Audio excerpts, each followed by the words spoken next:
الحمد لله رب العالمين والصلاة والسلام على أشرف المرسلين. waxaan ku duwayaa maasayro kooban oo ka hadlaysa xaaladda imika iyo wacyiga hadda lagu jiro qosaysa. waxaan ku alqabsanayaa in xasan guri leeyahay abwaan oo xarag Ingiriiska jooga gaar ahaan dalka magaalada London sidaan aanay ku bilaabmaysaa. xasan gugii hore nin garaad leh baa yiri dalkiisa ka gacan galay maxaa loo gambiyeeyaa loo gumeeyay shacabkii midka loogu ridayaa. dadku miyaanay garanayn ninka geela loo diray inaanu reerka gudin karin geedo quraan rari karin. waa tii la gaasiray ee la iska gaasmaray shacabkii wax garan lahaa garaadkooda talin lahaa danta guud u kici lahaa ma jiro gaariyo kale. waa la wada gumeystaa waxa galay hankoodii qabiil aan la garanayn. golayaasha qarankuna gabe hawlahoodii baarlamaankii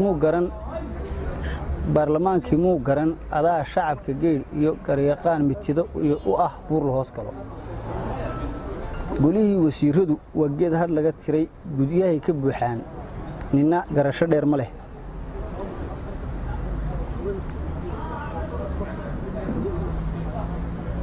guddoonshuhuna wuxuu yidhi dhulka meesha gigida halka beer u garataan geeydoo dhan ii xidha ciidankan u gadayaa qofna hadal ma gelin karo. ninka gaar u sheegtana garbaduuba oo xidha.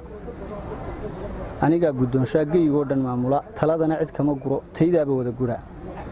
wuxuu yidhi guddoonshuhu guulaha aan gaadhnayna giniba u horrayso ictiraafku goordhow waynu gaadhi doonnaa. sawirradii la soo galay guryihiinna wada dhiga gawaadhida ku wada xidha. lookal goformayaashuna danta guud ka ganacsadee ninba guri cad kala jiid gaadhi weyna soo fuul gulayaasha naga yidhi guryihiinna joogoo gaajowgooda jira isagoon gasiin iyo wax la cunaba noo galin. dadku waa nin ganacsada bar kaloo ku guud nool qofna gelin ma kari karo gurigaaga ha ka soo bixin. guddigii karoonaha cabdi buu guddoonshaa gobolku metelayo weli awdal muu gelin. gaadhiyaal ku tamashlee lacagahana soo gure shacabkiina wada go'e. gaadhiyaal ku tamashlee lacagahana soo gure shacabkiina wada go'e.